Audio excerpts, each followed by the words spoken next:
Nehru college of arts commerce and science वाडी नागपूरची विद्यार्थिनी।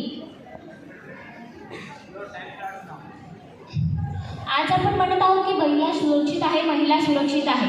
बरं, सर्वांनी सर्वप्रथम हा मुद्दा उचलला की महिला इथे 75% प्रमाणामध्ये प्रेझेंट आहेत आणि त्या आहेत म्हणून त्या सुरक्षित आहेत। असं आपण कसं म्हणू शकतो की त्या इथे 75% प्रेझेंट आहे म्हणून सुरक्षित आहे? मला सांगा, जर आता तुम्ही इथे पोहोचू शकलात, हा तुमचं सौभाग्य आहे, पण तुम्ही घरी 100% चांगल्या सुरक्षिततेने पोहोचू शकाल ही तुम्ही मला 100% हमी देऊ शकता का? नाही। तर मग महिला सुरक्षित आहे असे तुम्ही कसे बोलू शकता? आणि मुलींवर तुम्ही अनेक प्रकारचे नियम अटी लागू करता। कोणी इथे म्हणतात की महिलांनी पदरांमध्ये राहायला पाहिजे, शिवाजींच्या काळात पदरांमध्ये राहायचे। ठीक आहे, राहायचे, मग तुम्ही कोणत्या काळात जगत आहात की तुम्ही आता सुद्धा महिलेला पदरांमध्ये राहण्यासाठी सांगत आहात? अरे तुम्ही स्वतःची नजर बदला। ती महिला जर शॉर्ट ड्रेसमध्ये जरी असेल तरी तुम्ही तिला बहिणीच्या भावनेने बघा ना।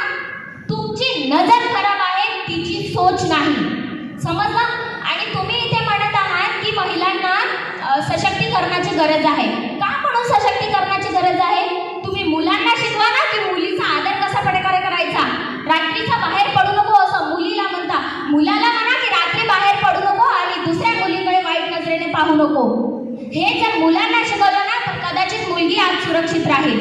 मुलींना म्हणतात की सोशल मीडिया यूज करू नका, त्यापेक्षा मुलांना म्हणा ना की सोशल मीडियावर वाईट कृत्यास प्रवृत्त करण्यालायक फोटोज व्हिडिओज बघू नका। ते सतत ते फोटोज व्हिडिओज बघत असतात आणि त्यांच्या मनात तीच प्रवृत्ती सुरू असते आणि मध्येच जर कोणती मुलगी साध्या मनाने जरी हसून बोलली तर याचा अर्थ असा झाला का की मी तुम्हाला म्हणत आहे की हो मी रेडी आहे? तिच्या म्हणण्याचा अर्थ ती साध्या भावनेने हसून बोलली तर ती रेडी नाही, ती साध्या भावनेने बोललेली असते। That no means no. जर कोणती गोष्ट नाही बोलल्यानंतर घडत आहे तर ती हार्मफुल आहे। आणि आज मी म्हणते की नाही, भारतातील महिला सुरक्षित नाही। साधारण महिला म्हणजे छोट्या चिमुकल्यांपासून 65 वर्षाची आजी सुद्धा सुरक्षित नाही। मोठ्या मोठ्या फिल्म इंडस्ट्रीतल्या अभिनेत्री सुद्धा सुरक्षित नाही आणि नागपूर सारखा शहर सुद्धा सुरक्षित नाही।